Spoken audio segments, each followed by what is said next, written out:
Ahora las estatuas son el objetivo de los manifestantes en contra del racismo y la opresión en distintas ciudades del mundo.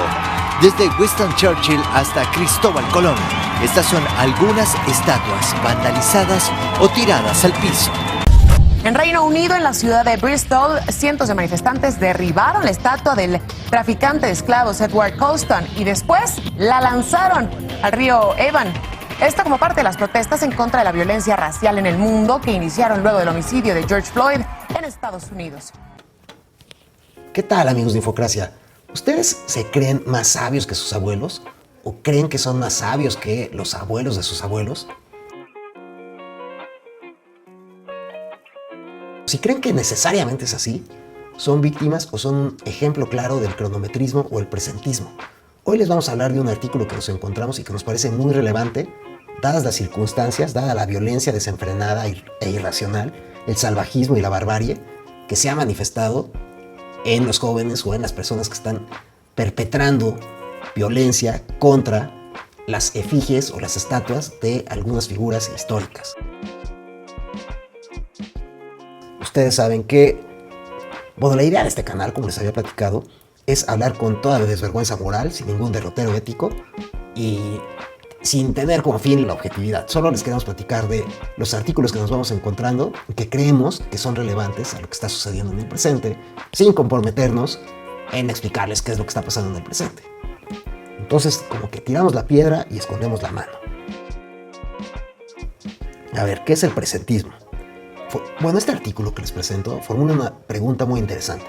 ¿Somos más educados que en épocas pasadas?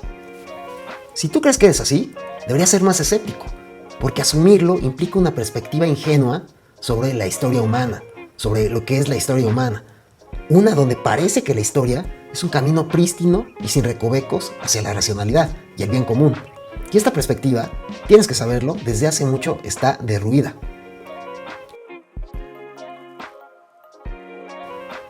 A la intolerancia hacia el pensamiento del pasado, hoy se le critica con el nombre de cronometrismo. El término se acuñó en 1974 para recordarnos que así como hay prejuicios poco justificados hacia otras razas u otras etnias, o a otros géneros y otras religiones, también hay un prejuicio injustificado hacia otras épocas. Y que la historia humana no es una historia hacia un estado de iluminación. En estos tiempos de correctud política, todo el mundo se aprecia de mirar con más comprensión y claridad al otro. Supuestamente, ya no pensamos que ser diferente no es ser peor.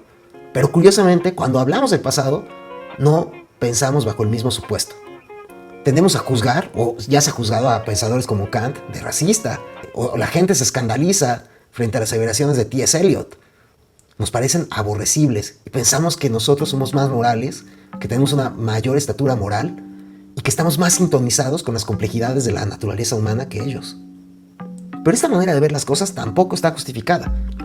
Puedes preciarte de vivir en un mundo más diverso que el de tus abuelos y agradecer por vivir en él, pero esto no justifica que pienses que tú eres más sabio que ellos. El peligro del cronometrismo es descartar el pasado solo porque es pasado, sin darte cuenta que en el pasado las personas hacían las cosas lo mejor que podían. Por supuesto, de una manera que era imperfecta. El presentismo o el cronometrismo comparten cierta perspectiva con el racismo. La visión del pueblo ungido, de la raza elegida, del hombre seleccionado que goza de algún privilegio injustificado sobre los demás.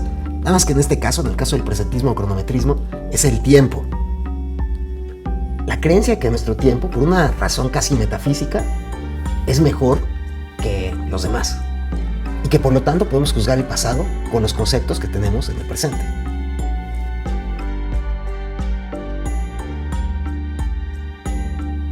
Si tienes 40 años, imagina que tú miras una fotografía tuya de hace 20 años. Considera tu modo de vestir de ese entonces. Quizá, si eras arriesgado en la manera en que te vestías, vas a encontrar tu vestimenta un poco ridícula. Pero no por eso vas a romper la fotografía, ¿o sí? Con el pensamiento, los juicios, las suposiciones que tenemos sucede algo similar. Mucho más cuando estos juicios pretenden estar a la vanguardia. Envejecen demasiado rápido. Quizá de eso hablaba Wilde cuando uno de sus personajes decía que no había nada más peligroso que ser demasiado moderno. Que pensemos diferente de lo que pensábamos antes no significa que pensemos mejor, simplemente significa eso, que pensamos diferente. Y no significa que tengamos que romper el pasado, ni que tengamos que detestarlo, tenemos que aprender de él. Así como no romper tu fotografía no significa que vas a volver a vestirte del mismo modo. Y sin embargo, si la dejas intacta a la fotografía, puedes utilizarla como una herramienta, como una instrucción para comprender tu propio pasado. ¿O tú qué piensas?